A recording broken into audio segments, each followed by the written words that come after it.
தரணி அவர்களுடைய இயக்கத்துல வித்யாசாகர் அவர்களுடைய இசையமைப்பில் விக்ரம், விவேக், ஜோதிகா, பரவை முனியம்மா மற்றும் பலருடைய நடிப்பில் வெளிவந்த மெகா ஹிட் திரைப்படம் தான் தூள்.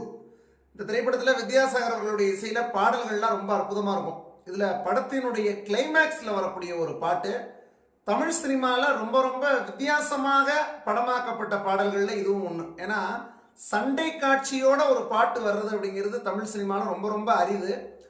ஒரு சில படங்கள்ல முற்காலத்துல வந்திருக்கும். அதாவது இப்போ டிஎம்எஸ் அவர்கள் வந்து ரவிச்சந்திரன் அவர்கள் ஒரு பாட்டு பாடியிருப்பாரு, நான் போட்டால் தெரியும் போடு அப்படின்னு, ரொம்ப பழைய பாட்டு. அது ஒரு வித்தியாசமா இருக்கும் அந்த காலத்துக்கு ஏற்ற மாதிரி. ஆனா இந்த காலத்துல அது மாதிரி பாடல்கள் பெருசா வந்தது கிடையாது வித்தியாசமா. ஆனா இதை வந்து ரொம்ப வித்தியாசமா சண்டை காட்சியோடு ஒரு பாட்டி ஒரு பேரனை புகழ்ந்து பேரனுடைய புகழை பூரா பாடுற மாதிரியும், பாட்டி உசுப்பி விட பேரன் வந்து இன்னும் எந்திரிச்சு வந்து எல்லாரையும் அடிச்சு பந்தாடுற மாதிரியும் இந்த பாட்டு உருவாக்கப்பட்டிருக்கும். இதுக்கு வித்யாசாகர் அவர்கள் ரொம்ப அற்புதமான ஒரு இசையமைப்பை வந்து கொடுத்துருப்பாரு. அது மாதிரி அறிவுமதி அவர்கள் ரொம்ப அற்புதமா எழுதியிருப்பாரு. ஒவ்வொரு வரியும் பரவை முனியம்மா அவர்கள் ரொம்ப அற்புதமா அந்த பாட்டை வந்து பாடியிருப்பாங்க. அதுதான் சிங்கம் போல நடந்து வரா செல்ல பேராண்டி. இப்ப நம்ம எல்லாருமே சங்க இலக்கியங்கள்ல படிச்சிருப்போம். புறநானூறு அதெல்லாம் பெண்கள் வந்து போர்க்களத்துக்கு போவாங்க. போர்க்களத்துல தன்னுடைய மகனோ கணவனோ அல்லது அவங்களுடைய வீட்டை சேர்ந்த யாரோ ஒரு ஆண்மகன் போர்க்களத்துல இறந்து கிடக்கான்னு வைங்களேன், முதுகுல காயம் பட்டிருந்தா இவன் வந்து என்னுடைய மகன் கிடையாது, இவன் வந்து வீரன் கிடையாது, அதனால இவன் என்னுடைய மகனே கிடையாதுன்ட்டு கடந்து போயிடுவாங்க. இதுவே நெஞ்சில் அந்த ஈட்டியை தாங்கி அந்த அம்பை வாங்கி கீழே விழுந்து கிடக்கான் அப்படின்னா அவன் வந்து என்னுடைய மகன் என்னுடைய கணவன் அப்படின்னு சொல்லி வாழ்த்தி பாடுவாங்க. அந்த ஒரு வீரன் அவன் தான், இவன் தான் ஒரு ஆண் மகன் அப்படின்னு சொல்லி. அதே மாதிரி இந்த பாட்டுல இது ஒரு வித்தியாசமான சூழல். இங்க வந்து ஒரு மனைவி கணவனை வந்து உசுப்பி விடல, ஒரு பாட்டி பேரனை வந்து உசுப்பி விடக்கூடிய ஒரு சுச்சுவேஷன். அப்படின்னா எவ்வளவு ஒரு வித்தியாசமான ஒரு சூழல்ங்கிறத பாருங்க.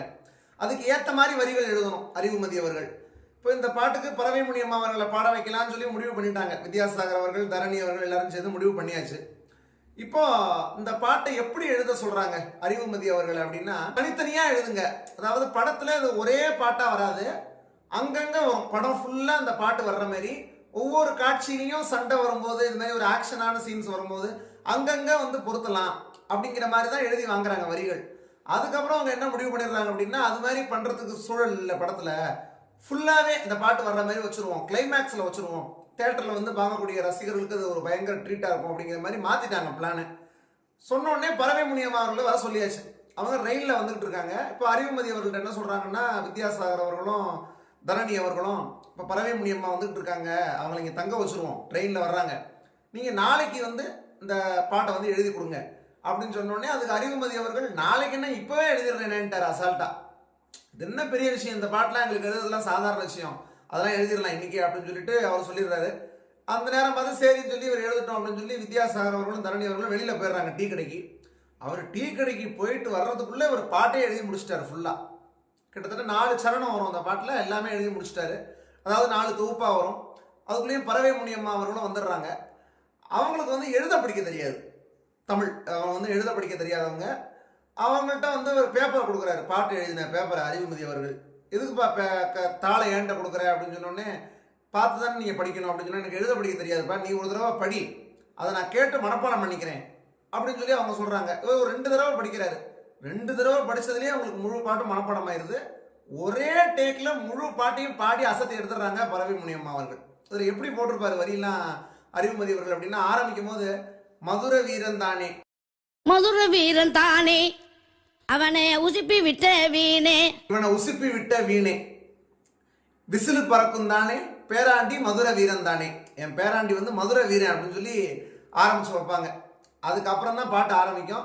என் சிங்கம் போல நடந்து வரான் செல்ல பேராண்டி, என் சிங்கம் போல நடந்து வரான் செல்ல பேராண்டி, இவனை சீண்டி இவன் தாங்க மாட்டான் உதயலை தாண்டி, ஏ தில்லா டாங்கு டாங்கு சும்மா திருப்பி போட்டு வாங்கு, ஏ இந்தா இந்தா இந்தா இந்தா அப்படின்னு சொல்லி அவங்க பாடுவாங்க. அது மட்டும் இல்லாமல் விக்ரம் அவர்களுடைய பேர் வந்து சியான், எல்லாருக்குமே தெரியும். சியான் சியான் சினுக்கு இவனை புத்தூருக்கு அனுப்பு அப்படின்னு சொல்லி ஒரு வரியை போட்டிருப்பாரு. அதுக்காகவே அறிவுமதி அவர்கள். இந்த பாட்டுக்கு என்ன அழகு அப்படின்னா, வித்யாசாகர் அவர்கள் கொடுத்துருக்கக்கூடிய அந்த நாதஸ்வரம், பறை, இதெல்லாம் சேர்த்து இது ஒரு வேற ஒரு வடிவம் கொடுத்துருப்பாரு இந்த பாட்டுக்கு. அதுதான் ரொம்ப ரொம்ப அழகா இருக்கும். அது மாதிரி பரவை முனியம்மா அவர்களுடைய நினைவாற்றல், உங்களுக்கு எழுத படிக்க தெரியாம இருந்தாலுமே கூட முழு பாட்டையும் மனப்பாடம் பண்ணி 2 தடவை அவர் படிச்சதுக்கே ஞாபகம் வச்சு சிங்கிள் டேக்ல பாடி முடிக்கிறதுலாம் சாதாரண விஷயம் கிடையாது. அதுலயும் இவங்க வந்து ஆ ஆ அப்படிங்கிற மாதிரி நிறைய விஷயங்கள் அவங்களுடைய ஸ்டைல்ல சேர்த்து பாடியிருப்பாங்க. இதை வந்து அவங்க ஸ்டேஜ்ல பாடும்போது நீங்க கேட்கணும். பறவை முனியம் அவர்கள் வீடியோலாம் நீங்க கிடைக்குது யூடியூப்ல. அதுவுமே பயங்கர அவங்க உற்சாகமா எனர்ஜியா பாடியிருப்பாங்க. கேட்கும்போது நமக்கே ஒரு எனர்ஜி வரும் அந்த பாட்டை அவங்க குரல்ல கேட்கும்போது. எப்படியே போல துணிஞ்சவன எங்க பெறாண்டி உங்களை பஞ்சு முட்டாய் போல வச்சு வீச போறாண்டி. அடுத்து சிங்கம் சொல்லியாச்சு. அடுத்து புளிய சொல்லணும்ல. புளிய வச்சு ஒரு சரணம் போட்டிருப்பாரு. எப்படின்னா புளிய போல துணிஞ்சவன்டா எங்க பேராண்டி உங்களை பஞ்சு முட்டாய் போல பிச்சு வீச போறாண்டி. சூறாவளி காத்து போல சுழண்டு வராண்டி அவனை சுத்தி நிற்கும் பசங்கள் எல்லாம் மிரண்டு போறாண்டி. கோவில்பட்டி முறுக்கு சும்மா குனிய வச்சு நொறுக்குடா டோய் அப்படின்னு சொல்லி ஒரு இடத்த வந்து பறவை முனியம் அவர்கள் பாடியிருப்பாங்க. இப்படி பாட்டு ஃபுல்லாவே எங்கேயுமே இந்த வேகமே குறையாது. அப்படியே போயிட்டே இருக்கும் அந்த டெம்போ குறையாம ஃபுல்லா. அதுக்கடுத்து இன்னொரு சரணம். அடுத்த சரணத்துல எப்படின்னா ஜல்லிக்கட்டு காளை போல துள்ளி வராண்டி உங்களை பனைமரமா பிடுங்கி இப்ப வீச போறாண்டி கும்தலக்கடி கும்மா அடி விட்டாம்பாரி அம்மா அப்படின்னு 3 தடவை பாடுவாங்க. கரெக்டாக சொன்னாக்கா அப்பதான் வந்து இறங்குவாங்க கார்லேருந்து வந்து ஜீப்லேருந்து. அதோட அந்த பாட்டு வந்து முடியும். இப்படி பறவை முனியம்மா அவர்களுடைய எனர்ஜி, அறிவுமதி அவர்களுடைய வரிகள், அதுமாரி விக்ரம் அவர்களுடைய அந்த சண்டை, வித்யாசாகர் அவர்களுடைய இசை, நாதஸ்வரம், பறை எல்லாம் சேர்ந்து கலந்து கட்டி கொடுத்தது எல்லாம் சேர்ந்து இப்போ வரைக்கும் இந்த பாட்டு நமக்கு ரொம்ப மறக்க முடியாத ஒரு பாட்டாக இருக்குது. அது பிறகு அந்த விவேக் அவர்களோட பறவை முனியம் அவர்கள் இதே பாட்டை பாடியிருப்பாங்க படம் ஃபுல்லாக நம்ம பார்த்துருப்போம். அதுலேயும் ரொம்ப அற்புதமாக இருக்கும் இந்த பாட்டு. விவேக் அவர்களுக்கும் எப்போவுமே நம்முடைய மனதில் நீங்காத இடம் பெற்றிருக்கக்கூடிய இந்த பாடலை பற்றி பேசியதில் நமக்கு மிகவும் மகிழ்ச்சி. இது மாதிரி பல பாடல்கள் பற்றி நம்ம தொடர்ந்து நம்ம சேனலில் பேசுவோம். வேறு எந்த பாடல்கள் கொடுத்து நம்ம பேசலாம் அப்படிங்கிறதையும் கீழே கமெண்ட் பண்ணுங்கள். அதை பற்றி நம்ம பேசுவோம். தொடர்ந்து அடுத்தடுத்து பல்வேறு வீடியோக்கள் சந்திப்போம். நன்றி.